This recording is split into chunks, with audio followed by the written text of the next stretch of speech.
So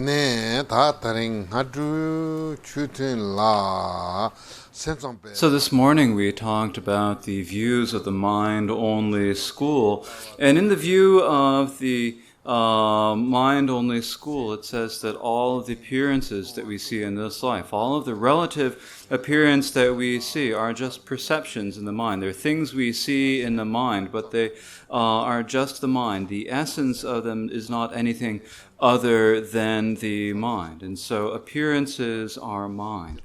Our perceptions are our mind. Now, when we do the meditations of Mahamudra and Dzogchen, and we generally look at the essence of the mind. And when we are looking at the essence of the mind, as it is said, we need to establish that the appearances are mind and that the mind is empty. And so in order to realize that that appearances are mind, we can prove through logic that all appearances, all perceptions are mind. And then we can see how is it that they are mind? What is it that they're like? What is the way the mind is? What is the mind like? We can see, and there's the discussion of the mind being the 8 consciousnesses and so forth. And so these are clear descriptions of what the mind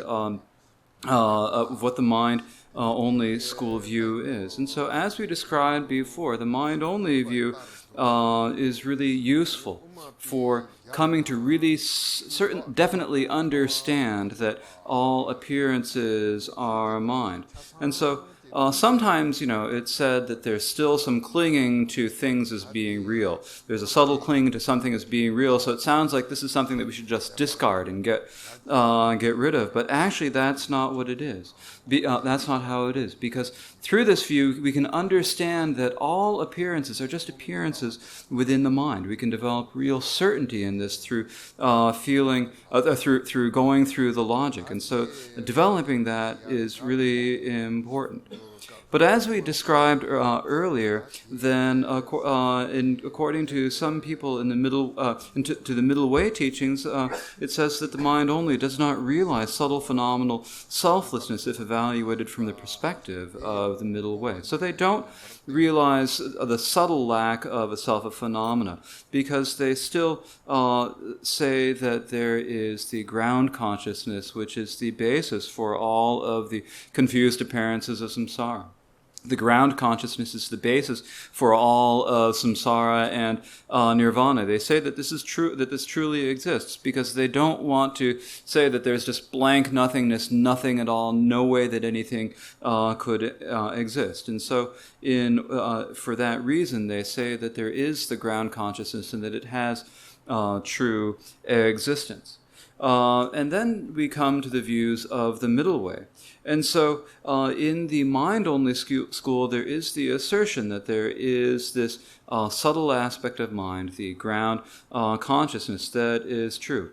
But when we say that even that is not true, and that everything, even that is emptiness, then that is the view of the middle way. So when we go beyond the mind-only view, where is it that we get to? Well, we get to the middle way view. And so what is the distinction between the middle way and the mind-only? Well, generally, their views are actually pretty much the same. They really have pretty much the same view, but there is the distinction that the middle way does not accept that there is a truly existent ground consciousness. They explain that this ground consciousness as well is emptiness. And so this is why it is said that the mind-only school has that subtle clinging to phenomena, and they do not realize they do not realize the subtle selflessness of phenomena. But the middle way school does realize that.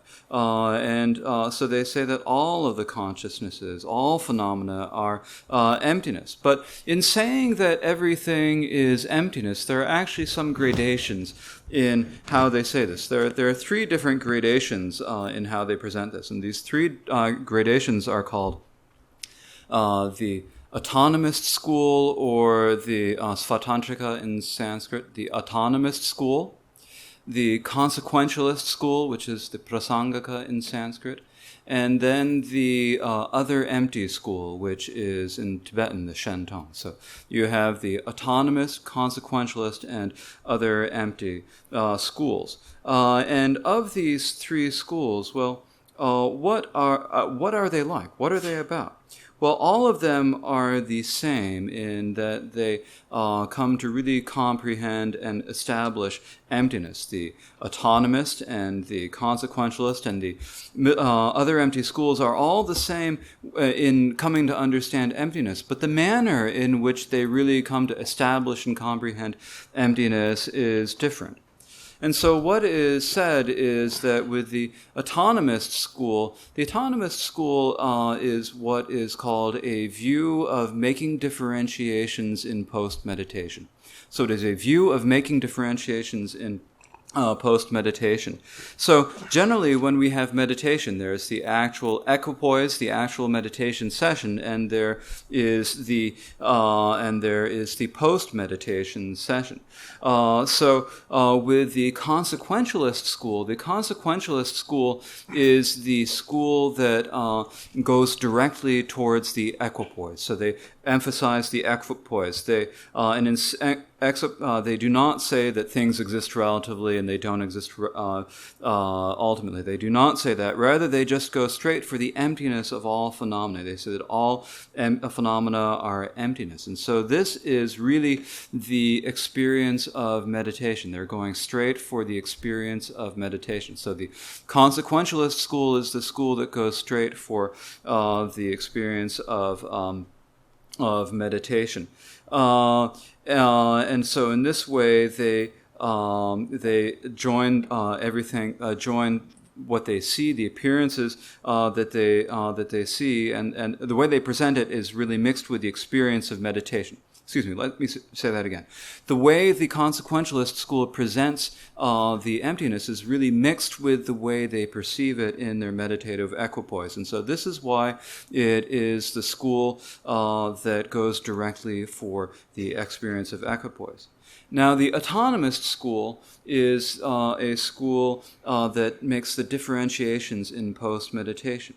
And so when you get up out of the equipoise of meditation, then there is the experience of post-meditation that happens. And in this experience, then they combine it with the experience, there's the feeling or the experience that comes from equipoise with their post-meditation. And so when in the post-meditation there are things that appear, and they see that these things are emptiness. Like in equipoise, you realize that they're emptiness. You see the emptiness of all phenomena. You see that everything is confusion. But when you get up, everything appears, and while they appear, they're so they do appear relatively when you get up. And so the autonomist school says that ultimately things are not established, but relatively they can be established. They have that sort of feeling, that sort of experience. And so that is the presentation of the autonomist school. Now, both the autonomist school and the consequentialist school establish that everything is empty, that everything is emptiness. But when we think about emptiness, sometimes we have the feeling about emptiness that emptiness is just voidness. There's nothing at all. Blankness, nothing at all. But that is actually not the how it should be. Is that sort of a feeling really, does that fit with how the Dharma nature actually is? It doesn't fit with it. The Dharma nature is not just mere blank emptiness. It's not just inanimate emptiness. It has the aspect of wisdom. It has the aspect of clarity. It's there. So the emptiness of the Dharma nature is not just nothingness. It's not just an inanimate emptiness. It has the aspect of clarity, the aspect of knowing, the aspect of wisdom. And so during the phase of the ground, when we're sentient beings, everything is empty. But what is the essence of that emptiness? The essence of that essence has the potential that in the future it can awaken as all the qualities of the Buddha, as all the wisdom, all the love, and all the power of the Buddha. That potential is there.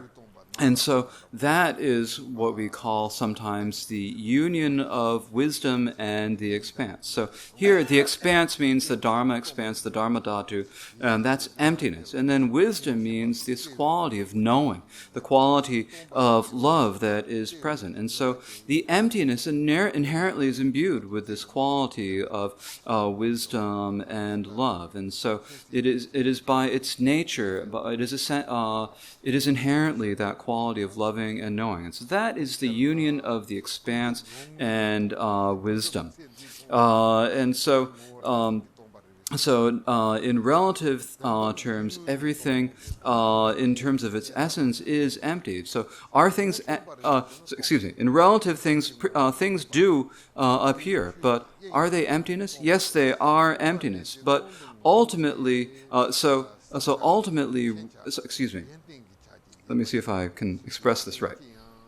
So relatively, all phenomena are empty of their own essence, but the ultimate nature is empty of other things. It's empty of the other essence. So when we say that the ultimate essence is empty of the other, what does that mean? Does that mean that it's nothing at all? Well, the essence, or that it is something. Well, the essence of the emptiness is, of course, empty. The essence of wisdom is emptiness. The essence of the Dharma expanse is emptiness. But the nature of that essence has the aspect of clarity. It has the aspect of wisdom. It has all of the qualities. So emptiness does not mean just blank nothingness, nothing at all. So it is empty. So that is the view of the other empty. That is what the other empty school comes to establish and comprehend. And so in this way, we have these three different schools. We have the Autonomist school for the first one, the second is the Consequentialist, and the third is the other empty school. And if we can come to understand them and establish a real firm standing of them, then this is something that will be extremely beneficial for our experience. So what is the source of the Middle Way Sutras? What is their of the Middle Way teachings? What is the source of their teachings on emptiness? Well, whether we're talking about the other empty view or we're talking about the self-empty view, that is the autonomist and consequentialist views, whatever view we're talking about, what sutras do they come out of?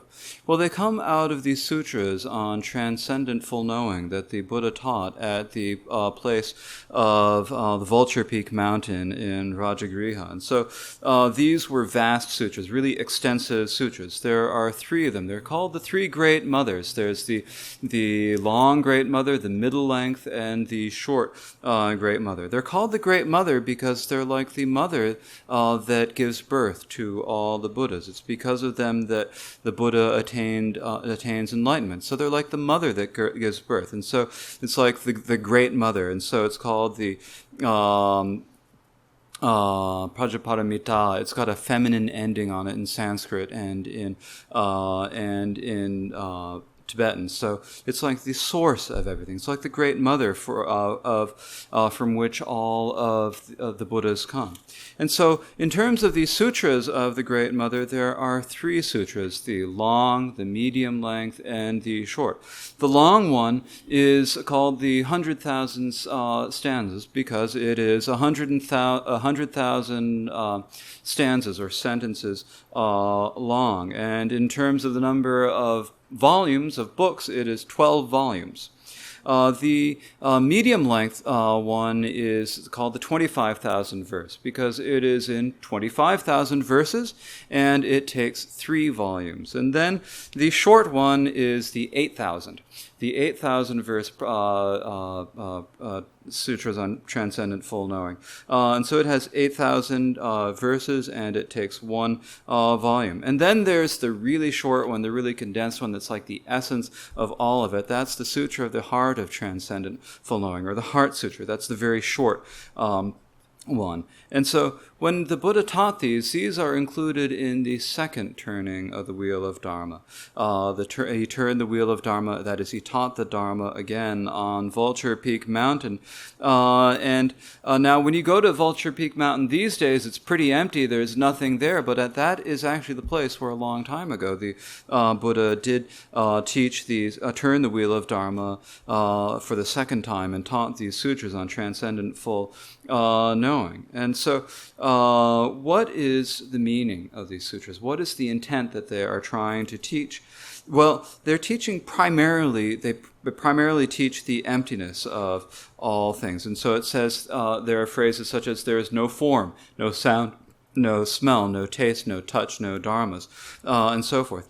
So it's a way of coming to really establish and understand that everything is emptiness. And so these are the teachings of these sutras on transcendent full knowing, or prajnaparamita. And so in the Heart Sutra, it's presented in a really condensed way.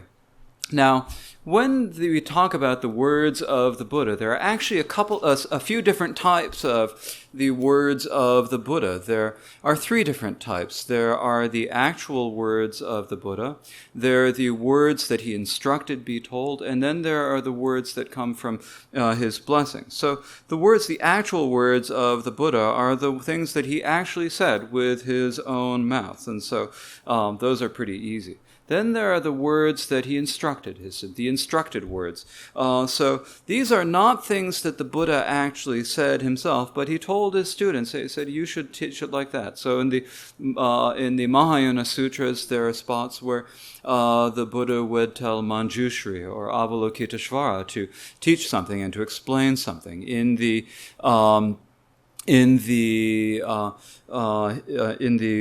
sutras of the foundation vehicle, he would tell Ananda or Kashyapa or what's his name? Rabjor. It's Rabjor in Tibetan. I can't remember the Sanskrit. I'm sorry. He would instruct them to say something. They would explain something and tell something. And so that would be an instance of the instructed words of the Buddha. The words that the Buddha instructed someone to say. Then there are also the blessed words of the Buddha. And so this is where the Buddha would sit in deep samadhi meditation, and within that equipoise, then one of his students would gain real confidence. And through that confidence, through the blessings of the Buddha, they would be able to teach something. And so these are the blessed words of the Buddha. So like, for instance, the Heart Sutra is the words of the blessing, because as it says at the beginning of the sutta, the Bhagavan Buddha was resting in the profound meditation of the profound samadhi on samadhi of profound illumination. So, saying the samadhi of profound illumination, this is the samadhi, the meditation on the emptiness of the Dharma nature. And then, while he was doing that, then Shariputra and Avalokiteshvara had a conversation, a question and answers that are blessed words. And so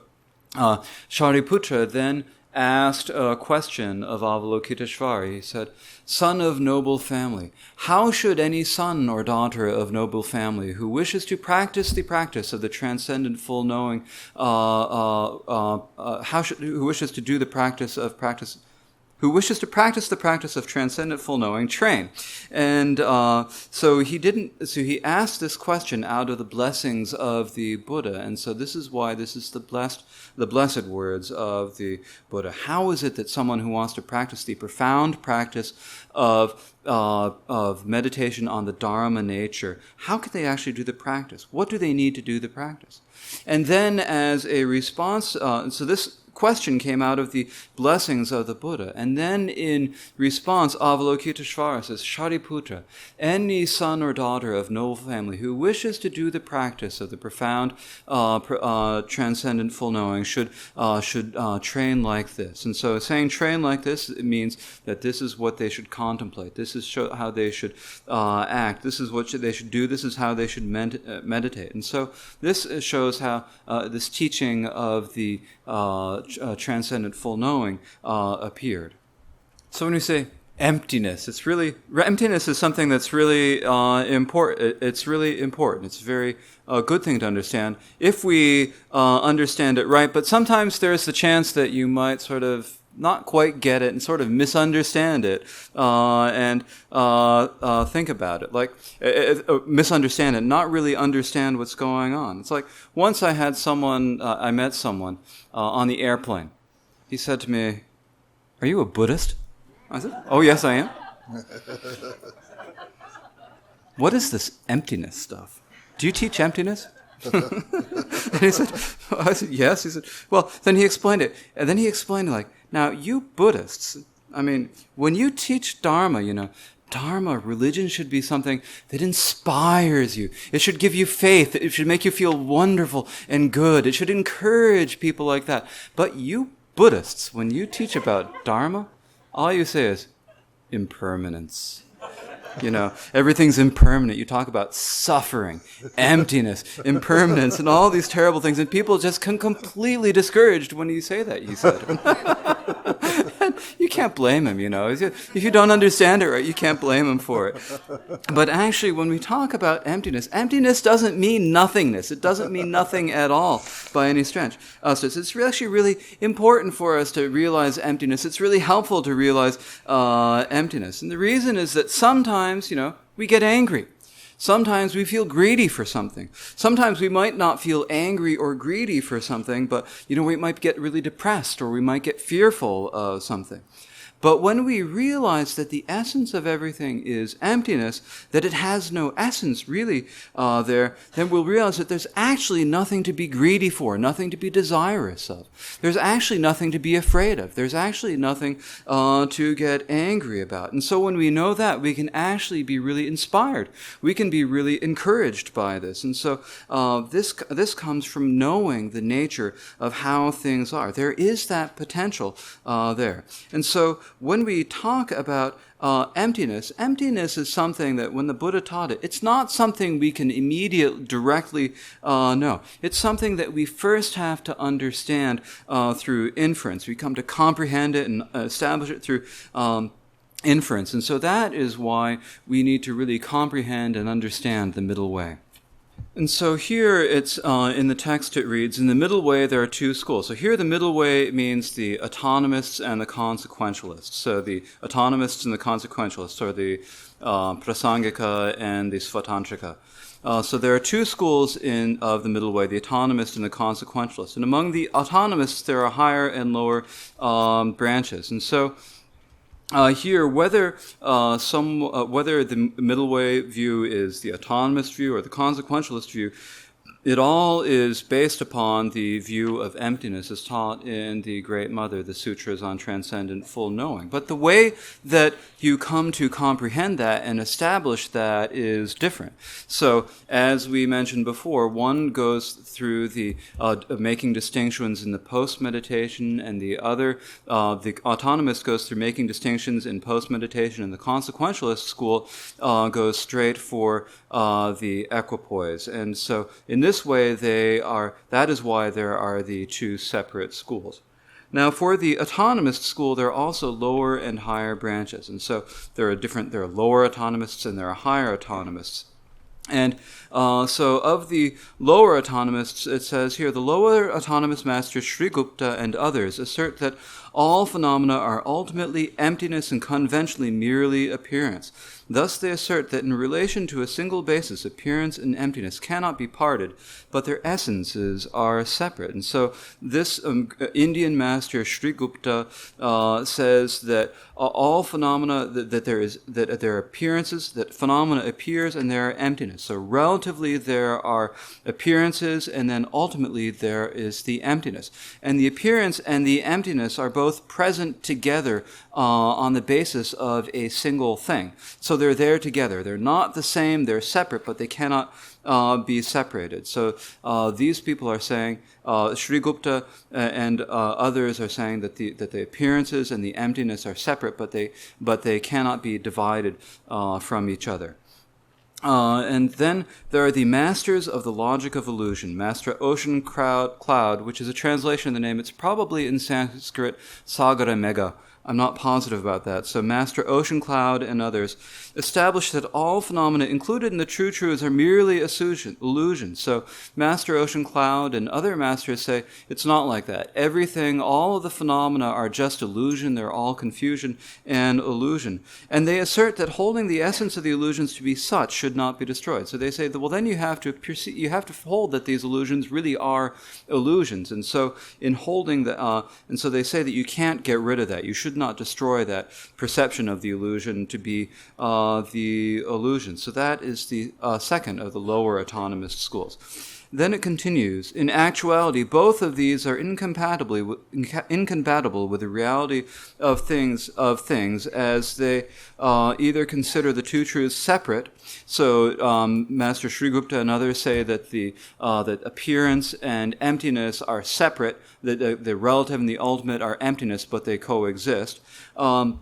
Or they have not let go of the fixation on illusions. So Master Ocean Cloud and others have not given up the fixation on others. And the reason is that as a basis, all of them say that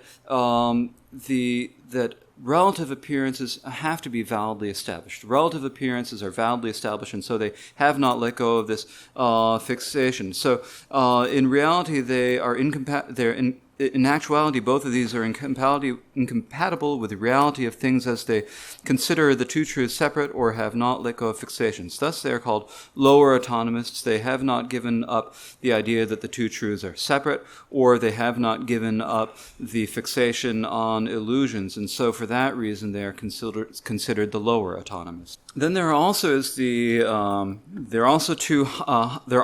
two higher autonomist schools, and so as we say, when we talk about the higher and the lower autonomist schools, the lower autonomist schools are not really they're not really professed by any particular scholars of the present day. But so when we study, when we practice the autonomist view these days, we are practicing the view of the higher autonomist schools. And so among the views of the higher autonomous schools, again, there are two different types of schools. And what are these schools? Well, the two are the Sutra autonomist school and the Yogacarya autonomous school. So the Sutra autonomous school and the Yogacarya autonomous school. Now, who is it who primarily taught the Sutra autonomous school? Well, it was the Master Viveka. So that's spelled down here. I'm not going to stop for you. You've got the Master Viveka is the one who taught this school. And he primarily, when we talk about the autonomous school, there are three main teachers who taught these. And these are called often the three Eastern Khenpos. Now, the way that it happened is that first, there was Nagarjuna who appeared, and when Nagarjuna appeared, he wrote his treatise, the fundamental full knowing of the middle way. And this was a really powerful treatise with very strong logic, very important logic, and it was very so it was taught very clearly. And so there's a real difference in the thinking that happened before Nagarjuna and after Nagarjuna. For whether we're talking about Buddhist scholars and the views of Buddhist scholars and masters, or we're talking about the views of non-Buddhist scholars or masters. Once Nagarjuna appeared, later scholars had to modify their views, whether or not they were Buddhists or not. Many scholars these days say that there's a real difference between the views of scholars before Nagarjuna and after Nagarjuna. And so basically, it's pretty understandable. When Nagarjuna came, all the Buddhist scholars altered their views and followed after Nagarjuna. But there's no need to say that. But for the non-Buddhist scholars also to change their views, that's really something. Because beforehand, these scholars and these masters would present their own positions, their own understanding of things, and then Nagarjuna came along and they said, "Oh, we can't say that anymore. He's pretty well proven the way things are. We've got to change our presentation a little bit. Let's see what we can do to tweak our presentation to make it fit with Nagarjuna's." And so there's no need to say that the Buddhist views change, but also even the non-Buddhist views before Nagarjuna and after Nagarjuna are the way they presented them in their treatises are dissimilar. And so in this way, we have and so this is because Nagarjuna had really such sharp and clear logics, that really powerful logic that present the way the Dharma nature actually is so clearly. And really, you were really able to comprehend it and come to and understand it.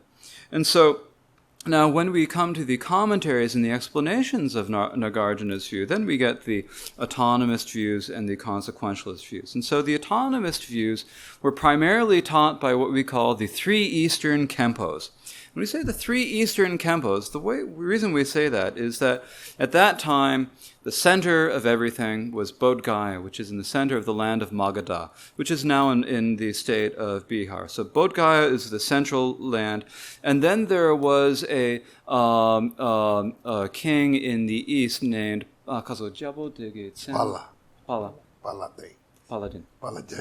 Paladin. So there was a king named Pala, or Palagyen, or Palankara, and he was the king of the area of Bengal. And he supported the Dharma, and under his reign the Dharma spread in the eastern areas, and there was the great monastic university of Vikramashila that was founded in Bengal. Now, these days Vikramashila is in Bihar, but at that time it was considered Bengal. And so it was to the east of Magadha, and so therefore the scholars who taught there were called the three Eastern Khenpos. And these three Eastern Khenpos, or three Eastern masters, were Bhava-viveka, and then Shantarakshita, and Kamalashila. So Bhava-viveka, Shantarakshita, and Kamalashila. So these are the three Eastern Khenpos. And so the first of these is Bhava-viveka. And so in his commentary on the fundamental wisdom of the root way by Nagarjuna, Bhava-viveka presented that the relative appearances, conventional appearances, he presented them according to the view of the Sutra school. So he presented that there are external things, that they are made up of atoms, indivisible atoms. And so these appear relatively. Ultimately, they cannot be established. They are emptiness, but relatively he explained things according to the view of the Sutral school. So according to the Sutral school, relatively things do exist. They are made up of atoms. But he taught the ultimate view according to the middle way. And so when the Master Bhava-viveka of the Sutra Autonomist school, he presents the relative according to the Sutra school and the ultimate according to the middle way, dividing it into the approximated and unapproximated emptiness. And so when we talk about emptinesses, there are two ways of presenting emptiness, the approximated and the unapproximated emptiness. So when we talk about the approximated emptiness, what this is that normally we cling to things as existing. And so when we come to understand that ultimately they do not exist, that they do not ultimately exist, that is the approximated emptiness. Things relatively exist, ultimately they do not exist. And so here is a distinction. There is the enumeration of it into the existing and the non-existing. Relatively things exist, ultimately they don't exist. And so this is an approximation of the emptiness. So that is the approximated emptiness.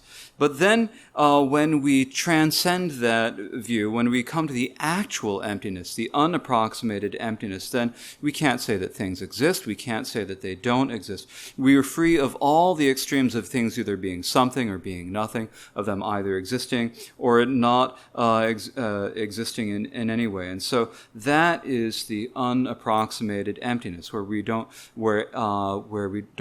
if something exists, then there has to be, if there is something, then there has to be a nothing. If there's a nothing, there has to be a something. They work in balance. And so the unapproximated emptiness does not do that, and proves directly that just says and transcends these extremes of either being something or being nothing. That is the unapproximated emptiness. And so first we meditate, and then we distinguish the two, and then and come to the approximated emptiness, and then we realize that we cross over that and we come to the unapproximated emptiness. And so in this way, these two different types of emptiness. And so that is how Master Viveka of the Sutra Autonomist school presents this. And so he presents that all of the relative phenomena, relatively things exist. He presents them according to the Sutra school. Then there is the Yogacharya master Shantarakshita, presents the relative according to the mind only, and the ultimate according to the middle way.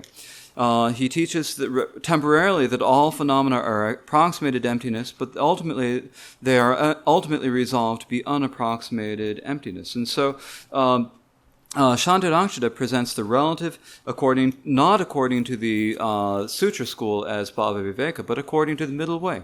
He says that everything that appears is mind. So all appearances are mind, and coming to understand the mind. And this is, and then, but ultimately everything is emptiness. And he presents this view in his treatise called The Ornament of the Middle Way. Now, the Ornament of the Middle Way is a really short and sweet text. It's about 7 pages long, maybe. But it's really clear. The logic in it is really powerful, really clear. And so I think it's been translated into English, and if you read it and you study it, it'll be really helpful. So The Ornament of the Middle Way by Shantarakshita. If you read it and understand, it's really easy. You can clearly understand it. And so then ultimately he teaches that everything is emptiness. So ultimately everything is resolved to be the unapproximated emptiness. And so that is pretty much the same as Bhavaviveka, who teaches the Sutra Autonomist school. So ultimately everything is taught to be emptiness. So all phenomena ultimately cannot be established. So relatively things exist, but ultimately they do not. They do not exist. And then the last stage of the view is that transcends all of these is the unapproximated emptiness that is free of all extremes of things either existing or not existing. And so in general, in the Goditis.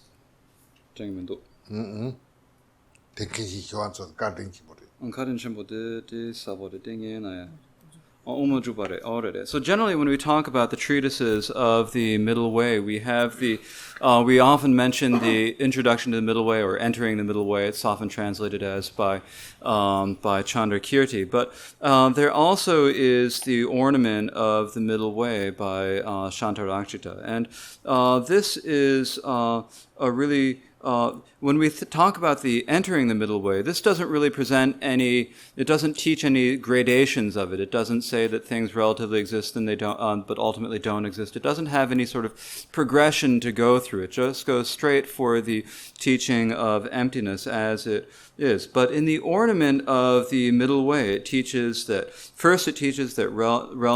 relatively things exist and how they exist relatively, and then it teaches how they are emptiness. And so in this way, it is teaching the emptiness that distinguishes between the existence and non-existence. And then after you understand that approximated emptiness, it comes to teach the unapproximated emptiness. And so it's got this easy progression. It's got really clear logic. It's very easy to understand. And so it's something that's really helpful for developing our comprehension of it. Now, the person who taught this was Shantarakshita. And Shantarakshita actually was a teacher who was really helpful for the spread of the secret mantra Vajrayana. He was really kind to us in terms of preserving and spreading the Vajrayana teachings. When the Vajrayana teachings spread from India to Tibet, there were 3 great beings who were primarily responsible for its spread. And the first of these is the one who was responsible for the spread of the Dharma, and that was Shantarakshita. Then the one who was responsible for dispelling all the obstacles and difficulties was Padmasambhava. And then the king who organized this, who first had the idea and the motivation to do this and who sponsored it, was the king Chison Detsen. And so these three are the great king, the Khenpo, and the master. And so of these, it was really Shantarakshita who was really very kind in really spreading the teachings of Vajrayana Buddhism. Now, so he taught, and so really a lot of the activity of the spread of Vajrayana into Tibet is a result of his own activity. And so he was really wonderful, very kind and very important for the Vajrayana, and his activity was quite vast. Now, when Shantarakshita was about to pass away, he said that the Dharma was really spreading very well in Tibet. But in the future, there would be a problem that would become, a difficulty that would come. And this difficulty would not be a difficulty that would be presented by a non-Buddhist. This would be a difficulty presented by a Buddhist who was teaching something that actually did not fit with Buddhism. And so he predicted that this would happen. And as he predicted, there was a teacher called the Mahayana, the Hashang Mahayana, who came. He was someone who was a scholar, he was learned, he had some meditation practice, and when he came to Tibet, he said, well, there are two different paths that you can follow. There's the gradual path and there's the instantaneous path. Now, Shantarakshita was teaching you all the gradual path, but I'm going to teach you the instantaneous path. And this instantaneous path is that whatever thought it is that happens, it doesn't matter. It's like you have the sun and clouds. If you have a white cloud, it keeps the sun from shining. If you have a black cloud, it keeps the sun from shining. And so they're both the same. And in the same way, if you have a virtuous thought, it is a fault. If you have a non-virtuous thought, it is a fault. And so it's better just to rest in meditation without any thoughts at all. So that is what the Hashang Mahayana said. And so this tradition spread, and then there became a lot of debates and conflict between the two. And in order to take care of these debates, then actually Shantarakshita had foreseen this would happen, and he left a testament, and he said that should this problem, when this problem occurs, then you should call my student Kamalashila from India. Call him up here and have him deal with the situation. And so according to the testament that Shantarakshita left, they invited Kamalashila to come up. Kamalashila came, he met the Hashang Mahayana, and he had the debate. And in the debate, the Hashang Mahayana lost the debate. He realized that he lost the debate. And so then Kamalashila continued teaching, and he taught in the tradition of Shantarakshita. And there were no longer any obstacles that prevented that tradition from spreading. And Kamalashila also wrote a text which is called something along the lines of the 3 stages of the path of meditation. So the stages of the path of meditation. So it teaches the first beginning stages, the intermediate stages, and the final advanced stages of this. And this, I think, has already been translated into English. If you could read this book, this translation of Kamalashila's teachings on the stages of meditation, then this is something that's really good. It's really helpful for your meditation. It presents the meditation according to the view of the Sutra school. So it doesn't teach the view of the Vajrayana or the view of Mahayana or the Mahamudra or of Dzogchen. It teaches the view of the Sutra school, but it's really very clear, and it's very, very good in understanding. And so in this way, we have the teachings of the 3 Eastern Khenpos. And so the 3 Eastern Khenpos are first Master Bhava Viveka, the second was the Master Shantarakshita, and the third is the Kamalashila.